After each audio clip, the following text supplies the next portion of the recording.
This is 3 Steps to Sketch with Function Transformations. And in this video, we'll look at a transformation of the absolute value function. So we want to graph y equals negative absolute value of x minus 2 plus 5.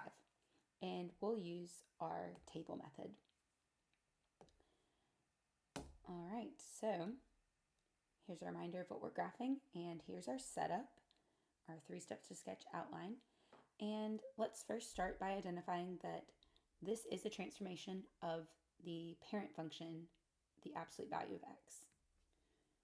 So we're working off of the parent function, y equals absolute value of x. All right.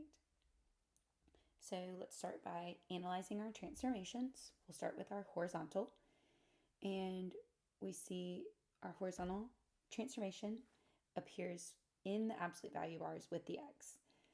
And we want to remember that this kind of transformation only affects our x coordinates, and we should apply these in solving order. So if we see x minus 2, think about that like x minus 2 equals 0. We know to solve this, we would add 2 to both sides to isolate the x. So our horizontal transformation, we're actually moving right 2 or adding 2 to our x's. All right, so now we want to move on to our vertical transformations. Remember, these impact our y coordinates only, and we should approach these in PEMDAS order. So note we do have 2 vertical transformations. We have this out front, that's an understood -1. Remember, negatives tell us that our graph is reflecting, in this case reflecting vertically, so over the x-axis. Then we can apply the +5.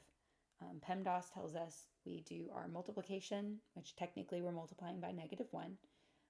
Then we would do addition or subtraction. All right, so let's first detail our -1. This is a reflection vertically, so shorthand, just write Rx for reflection over the x-axis.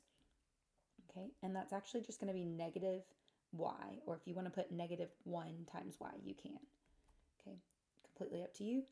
And then the second transformation that we'll apply vertically is to add 5 to our y's. So that's going to move us up 5 or y plus 5. Okay, so now that we've analyzed our transformations, we're ready for step 2, make the table and transform this graph.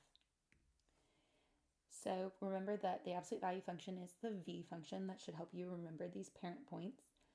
You can always sketch out the graph if you need to, but we know -1, 1, 0, 0, and 1, 1 are 3 solid parent points. These are the closest ones to the integer, to the origin that are integers. All right, so now let's go ahead and apply these transformations. We just need 1 extra column for the x's. We only have this 1 horizontal transformation of right 2 or adding 2 to our x's. Okay, so let's go ahead and do that. -1 plus 2, 0 plus 2, and 1 plus 2. All right, and then we'll have 2 columns for our y transformations or our vertical transformations. The first intermediate column will be our reflection, so making all our y's negative, and then we'll be adding 5. All right, so first let's make all our y's negative, and then we will add 5. All right. So that is all 3 of our transformations. And remember that once you have your table completely transformed, your outermost columns are the most important. Those are your key. Those are your final points. And that will help you make your finished graph. So let's circle those. And let's plot and finish out our graph. So we'll plot the point 1, 4,